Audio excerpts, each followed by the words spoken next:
But let me briefly introduce the speaker, a remarkable man, Harsh Mandir, Dr. Harsh Mandir. In his case, a lot of people use doctor, even though they haven't done a PhD. He actually did, and did it on a subject that has been the passion of his life.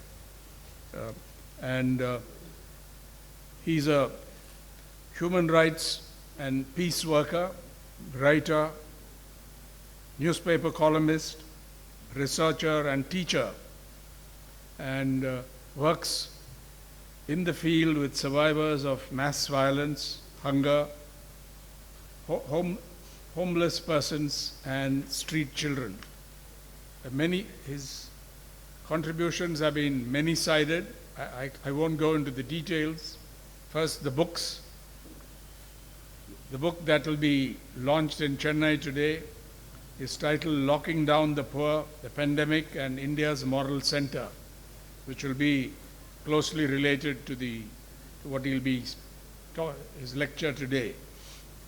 And Looking Away, Inequality, Prejudice and Indifference is another notable work. And Ash in the Belly, India's Unfinished Battle Against Hunger, published in 2013, is another very powerful work. And I learned that the real life stories have been adapted for films also. He's a director of the Center for Equity Studies. He has been a prolific and much valued columnist for the Scroll, the Indian Express, the Hindu, and he wrote a fortnightly column for the Hindu for 12 years, and also he's contributed to the Hindustan Times and then of course to scholarly journals. He teaches courses on poverty and governance in the Indian Institute of Management, Ahmedabad, and several other places in India and abroad. He has engaged himself in public policy formulation and has been a member of the Prime Minister's National Advisory Council from June 2000 to 2012, and he's worked on a number of issues such as the Food Security Bill, urban poverty and homelessness, disability rights, bonded labor, street vendors and urban slums, etc., land acquisition and rehabilitation, child labor, and so on. He's also engaged, he was commissioner in the Supreme Court of India, in the Right to Food case for 12 years, from 2005 to 2017. And he has been a chairperson of the committee of the Government of India for suggesting ways to make the Urban Health Mission real, to work for the poor people in urban areas. Notably, he's a unique civil servant. He was formerly in the Indian Administrative Service in Madhya Pradesh and Chhattisgarh for almost 2 decades. And he could have easily continued and attained higher rank, but he took voluntary. This is the most interesting part of his career as a civil servant. He took voluntary retirement from the civil services. Why? In 2002, to protest against the role of the state in the genocidal pogrom in Gujarat, the communal pogrom in Gujarat, which he believed was state-sponsored, and he resigned after that. He took voluntary retirement after that at the age of 47. He has made many other significant contributions, and his new book is based on observation, research, as well as direct intervention in providing relief to the poor who are caught in a terrible humanitarian crisis as a consequence of our lockdown, what I would call the pandemic lockdown, which is the title of this, that figures in the title of this lecture. And here are a few observations, maybe in order. India's COVID-19 lockdown, which was announced on television soon after 8 p.m. on March 24th, 2020, by Prime Minister Narendra Modi, he said to break the cycle of infection. It took effect barely 4 hours later and was subsequently extended in 3 phases up to May 31st, and is widely regarded as one of the world's most draconian responses to the SARS-CoV-2 pandemic.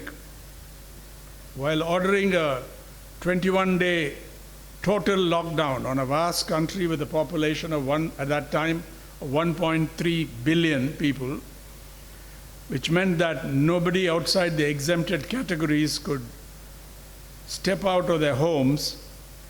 While ordering this total lockdown, the Prime Minister explained that the idea was, quote, to protect the country and each of its citizens. I underline that, each of its citizens. He promised that the central and state governments, working with civil society and other institutions, would go all out to reduce the problems of the poor, ensuring that the supply of all essential items continued smoothly. I'm quoting from that speech. And life-saving necessities were given top priority. But were the government and the system able to deliver on this promise? That is the key question addressed in the book that we are going to launch in Chennai today. And was there any real chance, given the way they imposed the pandemic lockdown, that they would be able to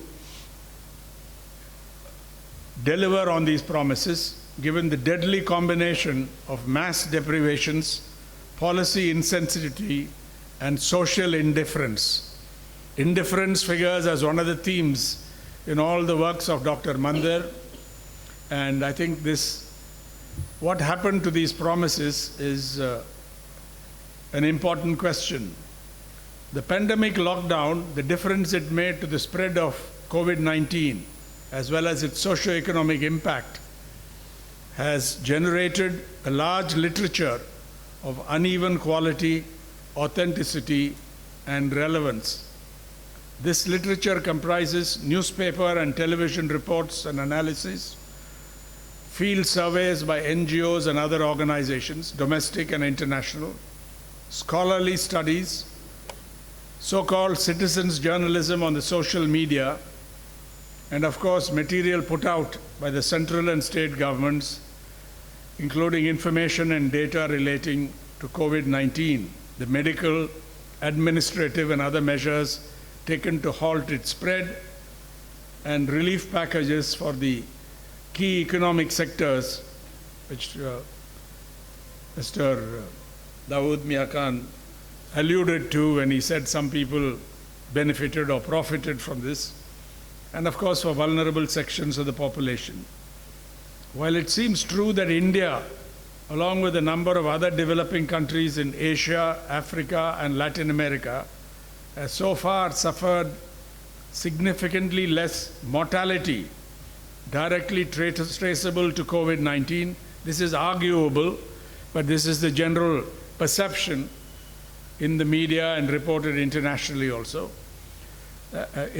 While that is so, there is a very dark side to the story, and that is the story this book tells. The shadow of mass distress, destitution, brutality, and death that calls for democratic accountability from governments and other political actors, as well as lessons to be learned on all sides. The failure of the central and state governments, including the government in this state, to come to the aid of tens of millions of working people stranded far from home with no money or food, confronting a lethal combination of crises, health, hunger, sanitation, and trauma, both physical and psychological, and desperately wanting to be extricated from the continued trauma and helplessness and to be able to go home, the most basic of human needs. I'm quoting from a report. This took a devastating social and human toll. And Dr. Harsh Mandir also highlights the potential long-term implications and consequences of what was achieved or what was inflicted by the pandemic lockdown in the early phase. And the phenomenon of the COVID-19 migrant on the move reflects the constitutional scholar and jurist Upendra Bakshi, who was all about the senseless social suffering that thingified human beings and converted their suffering into commodities in markets of governance, justice, development, and human rights. The violence and brutality unleashed by the police and the other law and order type preventive and punitive methods deployed proved to be no match for the desperation, the tenacity, and the spirit of those who defied the pandemic lockdown to walk or bicycle long distances back home.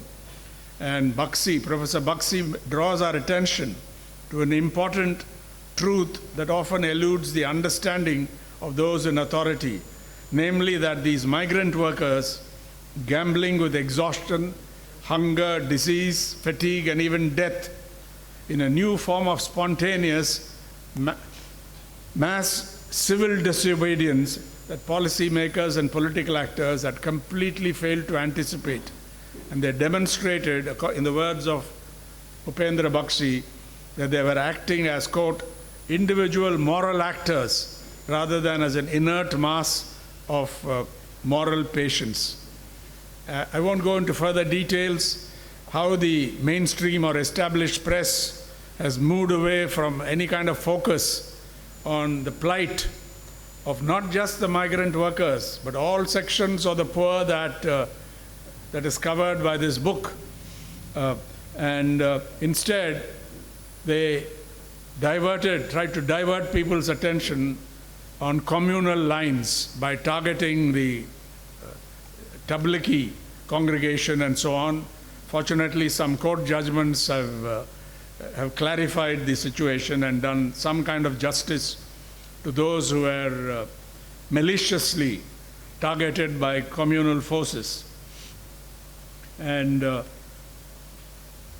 as for the central and several state governments, they came out with wagon loads of propaganda based on demonstrably untrue claims on how well they were able to handle the socio-economic crisis or the humanitarian crisis brought on by the pandemic lockdown. There have been some efforts. I recently did a foreword for a book that will be launched on May 1st by Vinod Kapri, who followed 7 migrant workers, young workers on their bicycles. It's called 1,232 kilometers from Ghaziabad in the national capital region, that's part of Uttar Pradesh, to their districts in Bihar, 1,232 kilometers. And it's something, a documentary will be launched on March 24th on Disney Hotstar. Please watch it, those who subscribe to this. But there's also a book that's going to come out. And my friend Sashikumar's Asia Will, 2 young journalists traveled 600 kilometers on their bicycles, with their bicycles, with only iPhone cameras, smartphone cameras, and have brought to life this whole experience, including the distress. But I won't go on further. This book,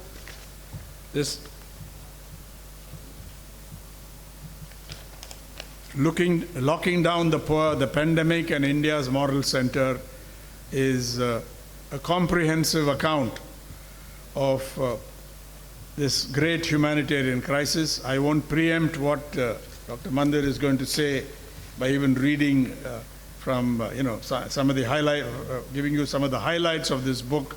But it's a very important book involving direct observation, direct intervention to provide relief, and a number of interviews and also citations from reports published in newspapers, on television, and so on, as well as scholarly studies.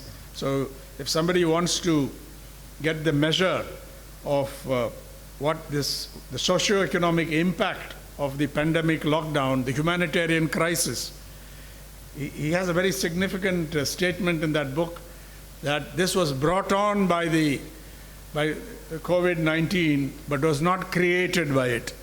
I think that's a very important formulation or statement.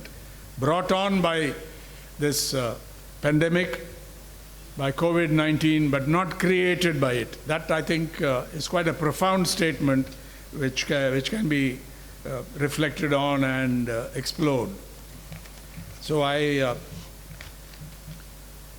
was reminded when I read the writings and read about Dr. Harsh Mandir, I've also known him for a long time, of these wonderful words by Bertrand Russell in the first volume of his autobiography. I remember reading it in the early 70s.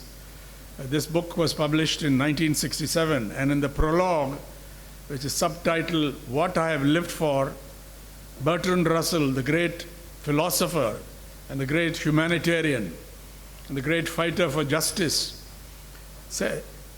gives us an idea of what moved him. And I quote, "Three passions, simple but overwhelmingly strong, have governed my life: the longing for love, the search for knowledge, and unbearable pity for the suffering of mankind. These passions, like great winds, have blown me hither and thither in a wayward course over a deep ocean of anguish, reaching to the very verge of despair. Love and knowledge, so far as they were possible, led upwards towards the heavens, but always pity brought me back to earth. Echoes of cries of pain reverberate in my heart. Children in famine, victims tortured by oppressors, helpless old people, a hated burden to their sons, and the whole world of loneliness, poverty, and pain make a mockery of what human life should be. I long to alleviate the evil, but I cannot, and I too suffer." Of course, Bertrand Russell was a great fighter. He didn't just suffer. But I think there is some resonance when you read about the work and the continuing contributions made by Dr. Mandir. I leave it to him to tell us what are the passions that moved him. So far, he has suffered tremendous trials. Cases have been filed. I don't think such cases have been filed against any former IAS officer, particularly one who served with distinction in difficult areas of this country. Before I invite Dr. Mandir to give us his lecture, let us launch this book.